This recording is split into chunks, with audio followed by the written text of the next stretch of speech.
आज मैं एक ऐसे महान राजा की कहानी सुनाने वाला हूँ जो जंग के मैदान में तो कभी नहीं हारे पर हमारे इतिहास की किताबों से हार चुके हैं। और ऐसा मैं इसलिए कह रहा हूँ, मैंने हाल ही में इंस्टाग्राम पे एक पोल वोटिंग किया था जिसमें 40% लोगों को पता ही नहीं है आखिर ये है कौन। और ये गलती 40% लोगों की नहीं, ये गलती हमारी उस एजुकेशन पॉलिसी की है जो अकबर बाबर से ऊपर उठ ही नहीं पाई। तो आइए जानते हैं आखिर ये महान राजा है कौन। नमस्कार, मेरा नाम है जितेश मिश्रा। वापस से लौट चुका हूँ मैं एक नई वीडियो के साथ। आज की वीडियो काफी इमोशनल होने वाली है, तो अगर आपको इस वीडियो से कुछ सीखने को मिले तो प्लीज इसे अपने रिश्तेदार, फैमिली, फ्रेंड्स के साथ ज्यादा से ज्यादा शेयर करें और इस चैनल को जरूर सब्सक्राइब करें क्योंकि ऐसी वीडियोस बनाने में काफी मेहनत लगती है। तो अपना पूरा सहयोग दें।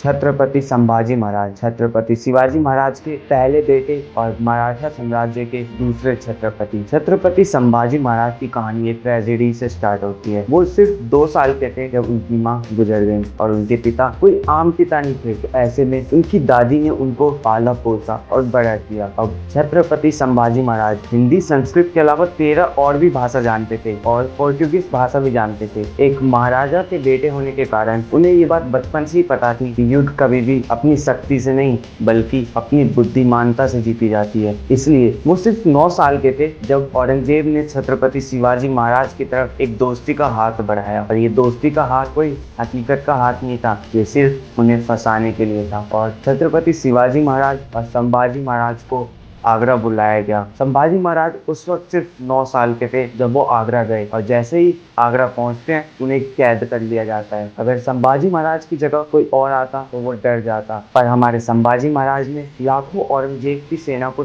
चतुराई दिखाकर उन्हें मात देते हुए वहां से बच निकले। संभाजी महाराज सिर्फ 23 साल के थे जब छत्रपति शिवाजी महाराज गुजर गए। ऐसे में माना जाता है कि किसी महान राजा का निधन हो जाए तो उनका साम्राज्य बिखर जाता है। संभाजी महाराज ने ऐसा कुछ होने नहीं दिया। उन्होंने डिसीजंस इमोशनली नहीं बल्कि चतुराई के साथ लिया और पूरे राज्य को संभाल लिया। महाराष्ट्र के औरंगाबाद में एक औरंगजेब का फोर्ट था जिसमें इतना खजाना था कि वो पूरे मराठा साम्राज्य के लिए काफी था। इसी आइडिया के साथ संभाजी महाराज ने मुगलों को 1 या 2 बार नहीं बल्कि 18 बार धूल चटा दी। 30,000 सेना का इस्तेमाल कर 8 लाख मुगल सेनाओं को मार दिया। जब औरंगजेब ने पोर्टुगल नेवी का इस्तेमाल किया, उनसे मदद मांगी, तो हमारे संभाजी महाराज ने उन्हें भी धूल चटा दी और उन्हें इतना परेशान कर दिया कि उनका ध्यान नॉर्थ के साइड से बिल्कुल हट ही गया। संभाजी महाराज सिर्फ 10 साल के थे जब उन्होंने आमेर के राजा से शासन करना था। 10 साल की उम्र से उन्होंने सभी राजाओं को एकजुट किया। संभाजी महाराज सिर्फ 19 साल की उम्र में ही रायगढ़ की इकोनॉमिक डिसीजन लेने स्टार्ट किए। 9 साल की उम्र में छत्रपति संभाजी महाराज ने 120 लड़ाइयां लड़ी और इनमें से एक भी लड़ाई नहीं हारे, पर वो अपनों से हार बैठे। इससे आगे की वीडियो काफी इमोशनल होने वाली है क्योंकि इससे आगे मैं उनके ऊपर हुए अत्याचार के बारे में बताना जा रहा हूँ। गानोजी शिर्के संभाजी महाराज की पत्नी के भाई थे। संभाजी महाराज ने स्वराज की पॉलिसी के अगेंस्ट जाने से मना किया, तो उन्होंने इसका बदला लेने के लिए जब संभाजी महाराज एक सीक्रेट रास्ते से गुजर रहे थे, ये बात औरंगजेब को बता दी। औरंगजेब ने उन्हें पकड़ लिया। औरंगजेब ने उन्हें उल्टा ऊंट पे लटकाया, लोगों को पत्थर मारने के लिए उकसाया उनके। इसके अलावा ये बात यहीं तक खत्म हुई, उनके ऊपर पेशाब भी किया गया।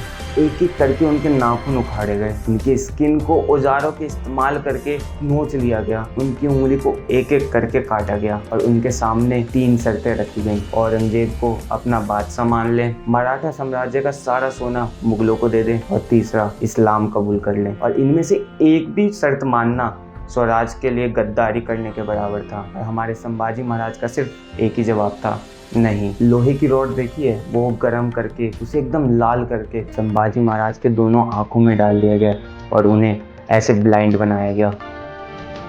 40 दिन बाद जब संभाजी महाराज वीरगति को प्राप्त हो गए तो उन्हें हिंदू रिचुअल्स के अकॉर्डिंग अंतिम संस्कार भी नहीं दिया गया। उनके छोटे छोटे टुकड़े कर नदियों में बहा दिया गया। सुनने में ये बात काफी रोंगटे खड़े कर देने वाली है, पर मेरा सवाल आप लोगों से, क्या आप संभाजी महाराज के योगदान को जानते हैं? क्या आप भारत के ऐसे अनेक महाराजा, राजा, रानियों की कहानियां उन्हें जानते हैं? पर आज भारत में औरंगजेब के जन्म उत्सव को मनाया जाता है, उसके ऊपर किताबें लिखी जाती हैं, उसको सेव किया जाता है और कई लोग तो उसे एक महान राजा का दर्जा देते हैं। ब्रिटिशर्स के पास रीजन था हमसे हमारे इतिहास छुपाने के लिए, पर आज हम आजाद हैं, पर फिर भी आज हम अपनी न्यू जनरेशन से ऐसे महान राजाओं की कहानी छुपाकर हम अपनी जनरेशन को एक डरपोक जनरेशन बना रहे हैं। आखिर कब तक भारत के ऐसे महान राजाओं की कहानी छुपी रहेगी? कब तक उनके बलिदान को भारत का बच्चा भूलता रहेगा? अब समय आ चुका है हम सभी भारत के महान राजाओं को याद करें और उनके बलिदान को याद करें। ऐसे में